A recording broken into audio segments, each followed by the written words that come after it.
یا اسلام کے جس چیز کے اوپر زوال آ جائے، زوال سے مراد اس چیز کا زوال نہیں ہے، لوگوں کی ذہنیت سے جب وہ اتر جاتی ہے، لوگوں کے معاشرے میں جب اتر جاتی ہے، تو اس چیز کو پھر سے ان کے دماغ کے اندر اس کی اہمیت کو اجاگر کرنے کے لیے، اور اس معاشرے کے اندر وہ سنت ہو یا اسلام کا کوئی عمل ہو، اس کو پھر اجاگر کرنے کے لیے اللہ تعالیٰ ایک آدمی کو بھیج دیتا ہے۔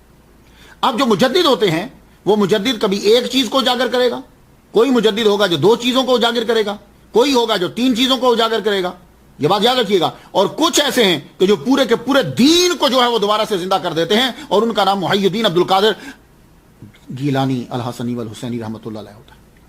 تو مجدد جو ہوتا ہے، یہ جب بھی کوئی چیز، اس کے لیے کوئی ضروری نہیں کہ 100 سال پورے ہی ہوں گے، نہیں، جب بھی کوئی چیز نیچے ہو رہی ہوگی تو اس چیز کو پھر سے اجاگر کرنے کے لیے اللہ تعالیٰ کسی بندے کو بھیج دیتا ہے، تو وہ بندہ پھر۔ اب دیکھیے مجدد جو ہیں ان کی لسٹ ہر ایک کے نزدیک ڈیفرنٹ ہے۔ مجدد کی لسٹ جب آپ پڑھیں گے تو ایک اب اورنگزیب عالمگیر کا نام بھی آئے گا، مغل بادشاہ جو تھا نا، اس کا نام بھی مجدد میں آتا ہے۔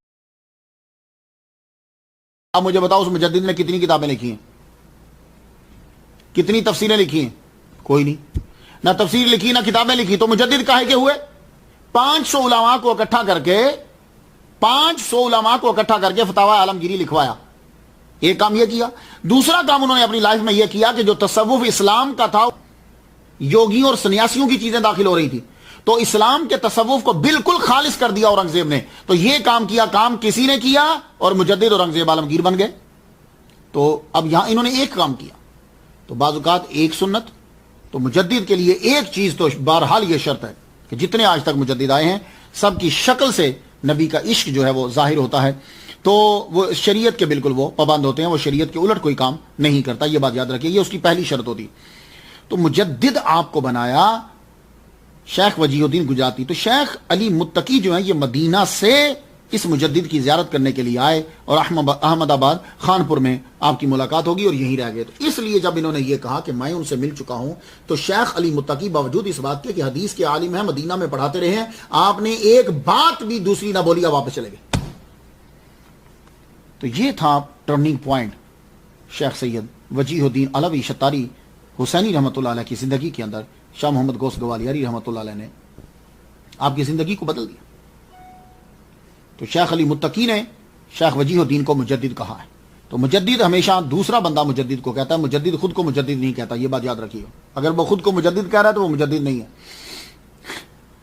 مجدد الفسانی کو مجدد کس نے کہا تھا؟ مولانا عبد الحکیم سیالکوٹی، 2 دروازہ سیالکوٹ کے اندر بہت بڑا مدرسہ ہے، انہوں نے ان کو کہا تھا مجدد الفسانی، تو وہ پوری دنیا میں مشہور ہو گئے۔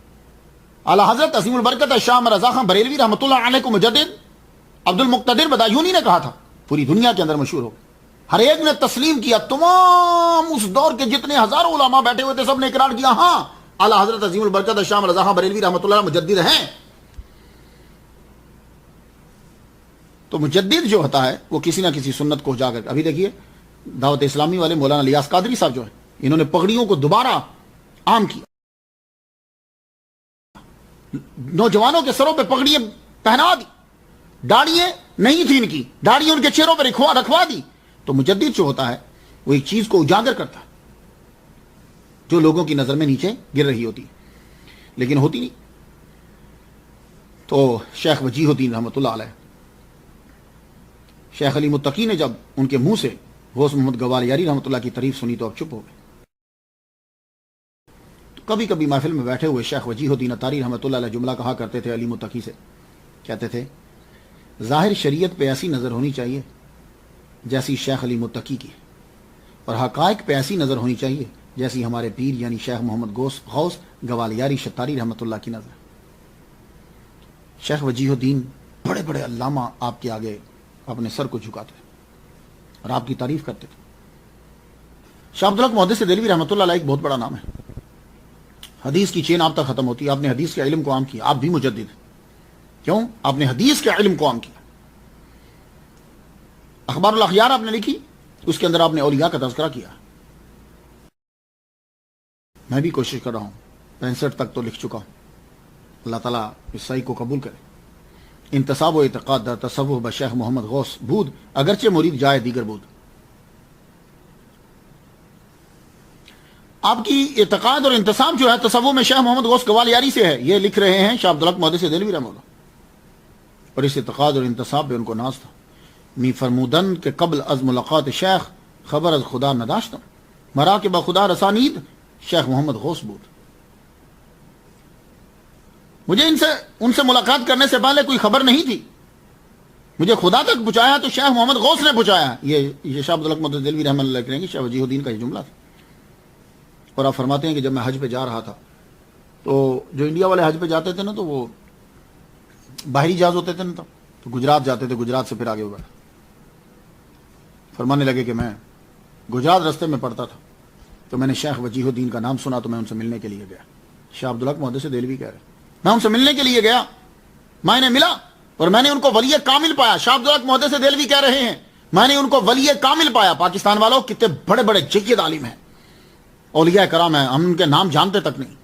شاہ عبدالحق محدث دہلوی جیسا ایک بڑا عظیم نام جس کی تعریف کر رہا کوئی تو ہستی ہوگی، وہ کہتے ہیں کہ آپ ولی کامل تھے، ریاضت بہت کرتے تھے، لکھنا پڑھنا آپ کا محبوب مشغلہ تھا، علم سلوک میں آپ کی شیخ محمد غوث گوالیاری رحمۃ اللہ علیہ سے عقیدت اور نسبت تھی. آخری عمر کے اندر آپ کمزور ہو گئے تو آپ نے یہ سوچا کہ اب میں پڑھانا چھوڑ دیتا ہوں، اب تو اتنے اساتذہ ہو گئے ہیں کوئی نہ کوئی پڑھا لے گا. آپ نے جب یہ پڑھانا چھوڑا تو آپ زیادہ تر آخری عمر میں حدیث پڑھایا کرتے تھے، باقی یہ معقول چھوڑ دی، منقول پہ زیادہ توجہ ہوتی تھی، حدیث آپ پڑھایا کرتے تھے. اب ظاہر ہے اس دور کے اندر جو حدیث پڑھاتے تھے تو پرانے دور کے اندر کوئی حدیث جب پڑھی جاتی تو خود بھی روتے رہتے تھے. میں نے تو ایسے ایسے بھی اساتذہ دیکھے ہیں، ایک حدیث ہے روتے جا رہے ہیں، ہچکیاں بن جاتی تھی. ایک حدیث پورے سبق میں ہوئی تو آپ جو پیار اور محبت سے حدیث پڑھاتے تھے تو آخری عمر میں جب حدیث پڑھانے آپ نے کہا کہ اب میں بوڑھا ہو گیا ہوں بہت زیادہ، تو یہ سوچا کہ کوئی اور پڑھائے گا. تو رات کو حضور صلی اللہ علیہ وآلہ وسلم کا دیدار ہوا. سید وجیہ الدین علوی رحمۃ اللہ علیہ کی خواب میں حضور آ گئے. معلوم ہے کیا فرماتے ہیں؟ کہنے لگے وجیہ الدین جب تم حدیث پڑھاتے ہو نا ہم تیرے درس کو سنتے ہیں، تیرے حلقے میں بیٹھتے ہیں سنتے. اتنا جب کہا صبح اٹھے سید وجیہ الدین رو رہے ہیں، آنکھوں میں آنسو ہیں.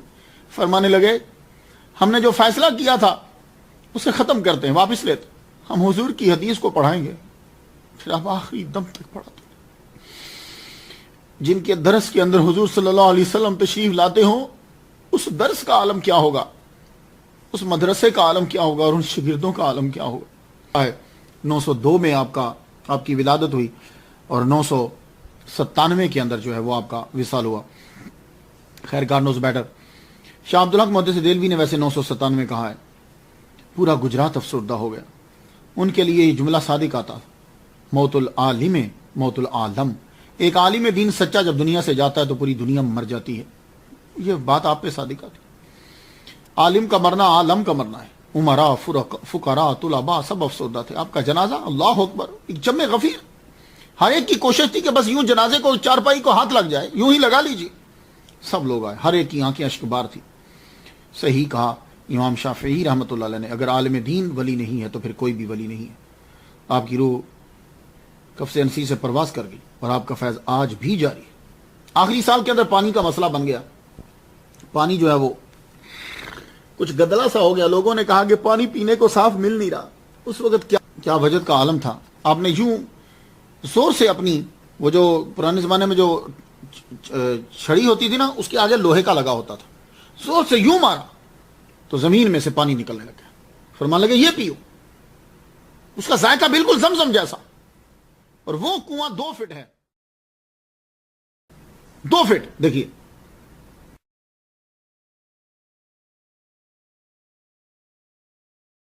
دو فٹ کنواں ہے اور اس سے پانی آج تک نکل رہا ہے. لوگ پی رہے ہیں، شفا بھی ملتی ہے اور پیاس بھی جو ہے وہ بجھتی ہے. صرف 2 فٹ کنواں، 2 فٹ کا. اتنا چھوٹا کنواں آپ نے کبھی نہیں دیکھا ہوگا. فیض جو ہے وہ آپ کا جاری.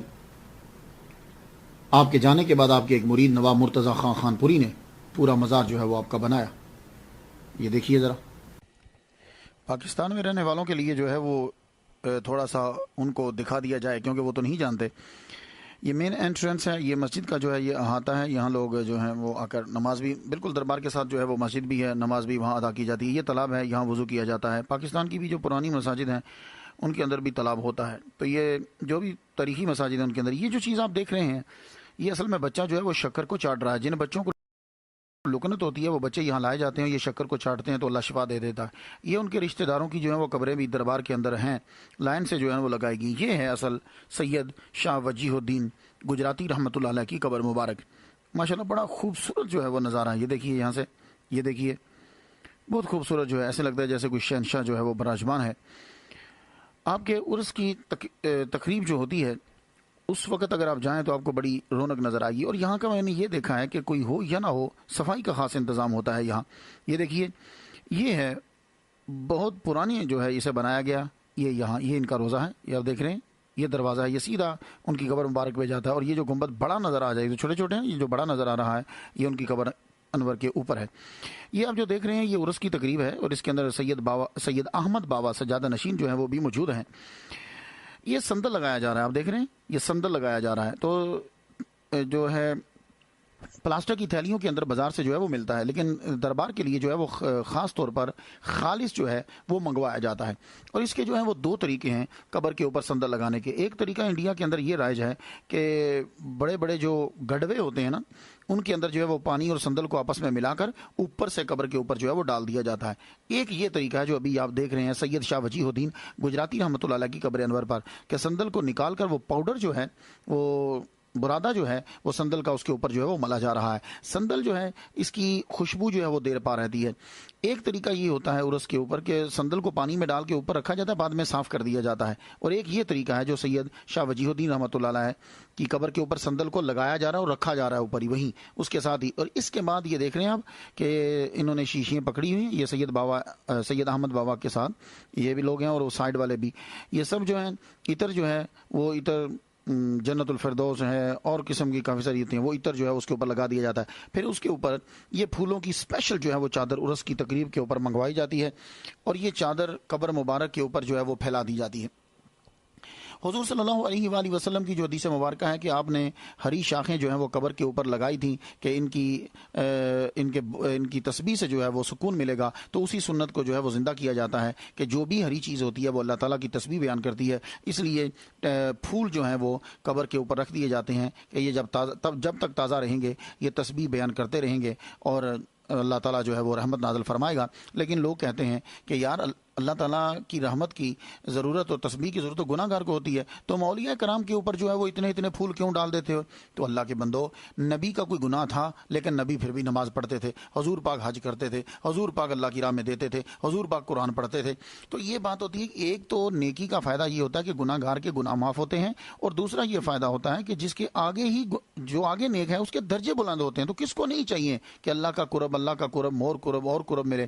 تو یہ پھولوں کو اس لیے جو ہے وہ قبر پہ رکھا جاتا ہے. یہ دیکھ لیں سید شاہ وجیہ الدین گجراتی رحمۃ اللہ علیہ کی قبر پر ایک جو ہے وہ چادر ڈالی گئی پھولوں کی, اب اس کے بعد یہ اوپر ایک اور ڈالی گئی. تو اسی طریقے سے چادریں جو ہیں وہ مرید اور خود ماشاءاللہ ان کے سجادہ نشین جو ہیں اور خاندان والے وہ خود ماشاءاللہ بڑے امیر ہیں. تو یہ چادریں جو ہے نا گلاب کے پھول کی بھی چادر جو ہے وہ لائی جاتی ہے. یہ دیکھیے یہ گلاب کے پھول کی چادر جو ہے وہ اب لائی جا رہی ہے. تو یہ سید احمد بابا صاحب ہیں سجادہ نشین, اور اس کی تقریب میں خاص طور پر جو ہے یہ سارا خاندان یہاں جمع ہو جاتا ہے. اب جو ان کے ہاشم پیر کے ہیں بیجاپور سے بھی, احمد آباد سے, یہاں امریکہ سے, جہاں جہاں رشتہ دار ہیں وہ بھی وہاں پہنچ جاتے ہیں, تو تقریب کے اندر جو ہے وہ شامل ہوتے ہیں. تو یہ اب چادر جو ہے یہ گلاب کے پھول کی چادر جو ہے وہ بنائی گئی پھولوں کی, یہ اس کے اوپر جو ہے وہ ڈال دی گئی ہے چادر. تو وہ نیچے سے جو صندل ہے اس کی خوشبو, گلاب کی پھولوں کی خوشبو, عطر کی خوشبو, ماشاءاللہ ایک عجیب سا منظر ہوتا ہے, اور تادیر بہت عرصے تک جو ہے یہ خوشبو آتی رہتی ہے. اور ابھی یہ آپ دیکھیں گے, یہ دیکھیے یہ ایک اور چادر جو ہے وہ دربار پہ ڈالی گئی. یہ آپ کو ایک رنگین ٹوپی نظر آ رہی ہے, یہ بہت بڑے اسی خاندان کے ہیں سید تنویر شاہ صاحب حسینی مدثر اللہ, بڑے زبردست اسپیکر ہیں احمد آباد کے اندر اور دوسرے بیجاپور میں اور بعض جگہ میں. ماشاءاللہ ان کا اپنا مدرسہ بھی ہے, اور یہ اس خاندان کے چشم و چراغ ہیں. ابھی یہ دیکھیے ماشاءاللہ بڑا نورانی چہرہ ہے ان کا, زبردست جو ہے. یہ میں تو 7 دن سے فاتحہ پڑھا ہوں, آپ بھی ان کے لیے فاتحہ پڑھ دیجئے, اللہ تعالیٰ رحمت نازل فرمائے. کہتے ہیں کہ سید وجیہ الدین جب ان کا واسطہ دیا جاتا ہے اللہ سے تو اللہ تعالیٰ دعا قبول فرماتا ہے. میں سید وجیہ الدین شتاری علوی حسینی رحمۃ اللہ علیہ کے صدقے سے اللہ سے دعا کرتا ہوں, اللہ تعالیٰ سب کی مشکلیں آسان فرمائے, اور میں جو دعا مانگ رہا ہوں اللہ تعالیٰ وہ قبول کرے. وآخر دعوانا الحمدللہ رب العالمین.